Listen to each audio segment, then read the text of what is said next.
राष्ट्र सर्वप्रथम, राष्ट्र सर्वप्रथम, राष्ट्र सर्वप्रथम, राष्ट्र सर्वप्रथम। मोतीनगर विधानसभा क्षेत्र के विधायक शिवचरण गोयल ने विधायक कार्यालय में प्रेस वार्ता की। इस दौरान उन्होंने मीडिया को संबोधित करते हुए दिल्ली में पानी के मुद्दे, नई सड़क व आगामी योजनाओं पर अपने विचार साझा किए। आप खुद सुने क्या कहा विधायक शिवचरण गोयल ने। तो मोतीनगर विधानसभा निरंतर विकास के कार्यों पर प्रगति पर है। आप कहीं भी उठा के देखेंगे पूरे क्षेत्र में कहीं ना कहीं विकास के प्रोग्राम चल रहे हैं। अभी एक सबसे बड़ा पुल हमारे क्षेत्र में उसका एक पोर्शन बन भी चुका है। पंजाबी बाग से लेकर राजा रानी चौक एक पोर्शन खुला था अभी जब हमारे माननीय मुख्यमंत्री जी आए थे, उसका विधिवत उद्घाटन किया गया। और आगे जो पुल कनेक्ट हो रहा है पंजाबी बाग क्लब होते हुए राजा रानी चौक, वो लगभग कार्य अगले 3 महीने में पूरा हो जाएगा। उसके बाद ये पूरा सिग्नल फ्री हो जाएगा। और इसी के साथ में 2 नीचे सबवे बन रहे हैं। एक सबवे बन रहा है ईस्ट पंजाबी बाग पर जो वैक्स को कनेक्ट करेगा, और एक बन रहा है सुदर्शन पार्क पुल से पंजाबी बाग क्लब। ये अंडर जो पेडेस्ट्रियन है उनके लिए बड़ा, क्योंकि जब सड़क पार करनी पड़ती थी तो कई दिक्कतों का सामना करना पड़ता था। तो 2 अंडरपास का निर्माण भी चल रहा है। अभी आप देखेंगे आचार्य भिक्षु के सामने एक हमारा फुट ओवर ब्रिज है, उसके ऊपर लिफ्ट का निर्माण कार्य शुरू हो चुका है। ये लिफ्ट का निर्माण कार्य एक बहुत ही महत्वपूर्ण कदम है, क्योंकि अब आचार्य भिक्षु हॉस्पिटल जो निरंतर ऊंचाइयों को छू रहा है, 2015 में ये 100 बेड का था, इसको बढ़ाकर 180 बेड तक किया गया और अब 272 बेड की बिल्डिंग बन चुकी है। उसमें मैन पावर आने वाली है, तो वो बहुत जल्द जनता के लिए खुल जाएगा। तो 452 बेड का वो हॉस्पिटल बनेगा।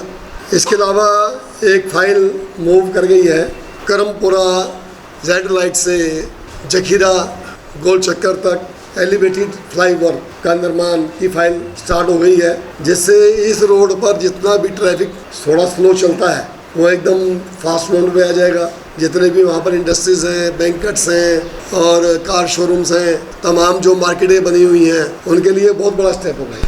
इसके अलावा हमारे यहाँ पर 11 स्कूल्स हैं सर्वोदय, उसकी बिल्डिंगें मैक्सिमम बन के तैयार हो चुकी हैं और एक बिल्डिंग का निर्माण कार्य चल रहा है। मानसरोवर गार्डन को एजुकेशन स्कूल है, उसमें बिल्डिंग का कार्य प्रगति पे है। इस साल वो बन के पूरा हो जाएगा। इसके अलावा भी आप सड़कें देखेंगे, पहले 25 साल से यहाँ पर बीजेपी शासित एमसीडी राज कर रही थी। जो भी सड़कें एमसीडी के अधीन आती थी ना तो उन्होंने बनाई और ना अपने विधायक को बनाने दी। कानून पास कर दिया गया सिविक सेंटर के अंदर कि विधायक को कोई भी काम करने से पहले निगम पार्षद से परमिशन लेनी पड़ेगी। आज 3 निगम पार्षद हैं और तीनों आम आदमी पार्टी के। उसके आने से जो बैरिकेड लगते थे काम करने के वो ख़त्म हो गए। आज 91 वार्ड की बात करते हैं तो 17 सड़कें मेन सड़कें बन के तैयार हो चुकी हैं एमसीडी की। आज 90 की बात करते हैं, 90 में लगभग मेन सड़कें तैयार हुई हैं 4, और जो गलियां वगैरह लगेंगे तो वो भी 15-20 गलियां बन चुकी हैं। हम 89 की बात करते हैं, 89 के अंदर 2 मेन सड़क बन चुकी हैं न्यू मोतीनगर में और करीब 4 सड़कें बन चुकी हैं मनोहर पार्क में।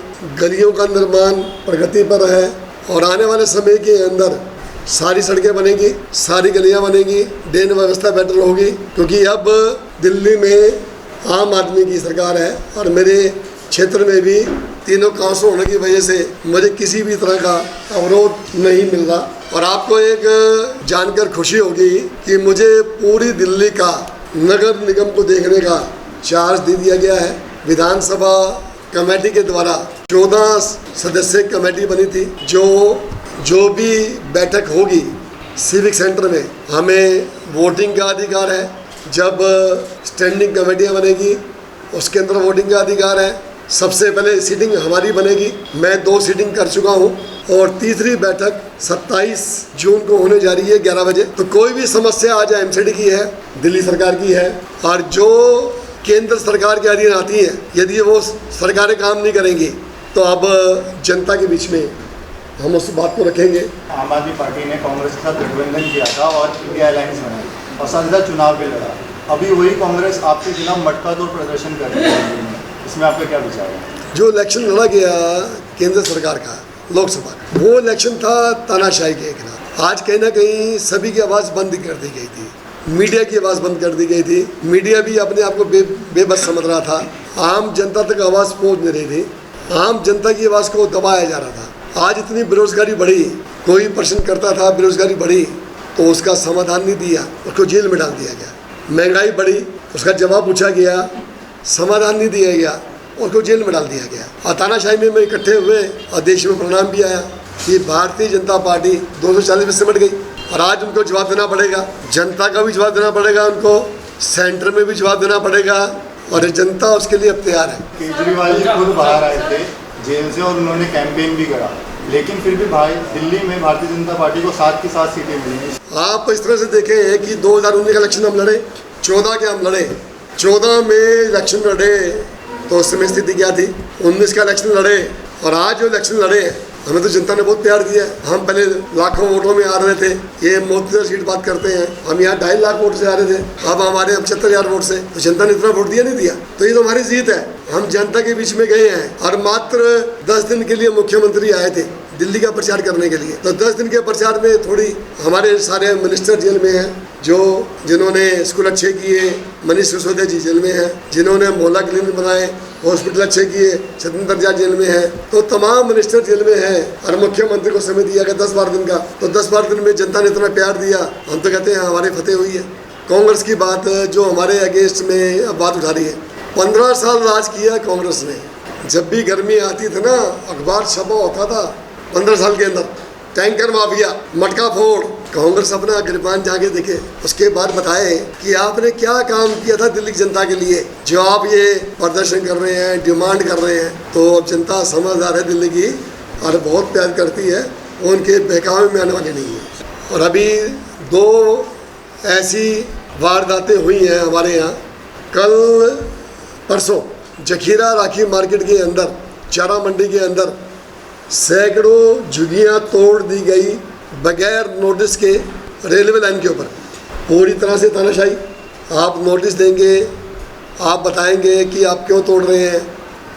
इलेक्शन से पहले वो सांसद जिसने हाथ जोड़कर वोट मांगे थे और इलेक्शन ख़त्म होते ही वो सैकड़ों झुग्गियाँ तोड़ दी गई।